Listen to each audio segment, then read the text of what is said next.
You have a new book you're working on. Yes. And it's entitled The Invisible Boy, and I think it's another one of these situations that you really had a passion about. Yeah.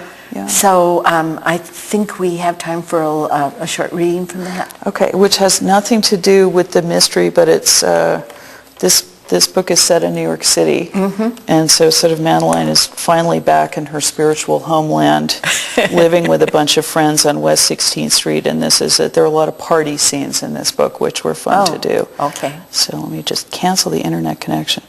The party was already roaring by 9 o'clock that night. Somebody brought a strobe light, and we had some Parliament and Tribe Called Quest queued up on the CD player, throbbing out our window into the sultry for September night. There was a gaggle of people doing bong hits out on the fire escape, and dozens more smashed up against each other in the living room, hallway, kitchen, and both bedrooms. I'd just made the circuit back to the bathroom and was now stationed next to the front door buzzer, cold beer in hand. 3 Jell-O shots was nearing the limit, even for me. Sue's friend Mike buzzed up from the lobby, and I propped the front door open for him, sticking my head out into the cooler, quieter air of our second-story hallway. The top of his blonde head soon bobbed up beyond the horizon of the staircase, and I watched the rest of his skinny frame bounce into view a foot at a time until he stepped onto the landing's chipped and gritty, tiny hexagonal tile floor. "Madeline," he said, catching sight of me, "I think I just got mugged in your vestibule." "You think you were?" "Yeah," he said, meandering up the hallway, gazing up at the lights and the ceiling fixtures with this huge smile on his face. Mike? How could you not know?" "Well," he said, "I'm tripping.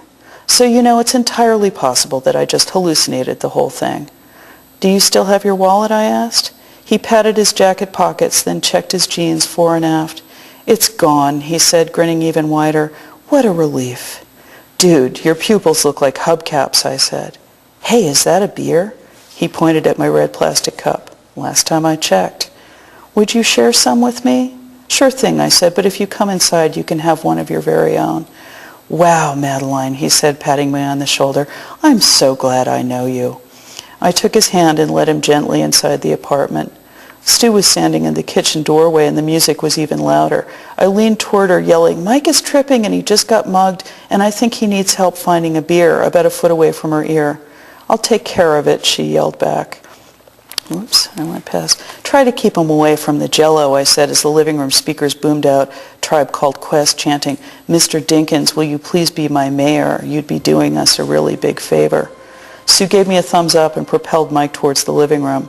The buzzer went off again, and I didn't even bother trying to make out the identity of the person at the other end of the intercom before pushing the button to let them in.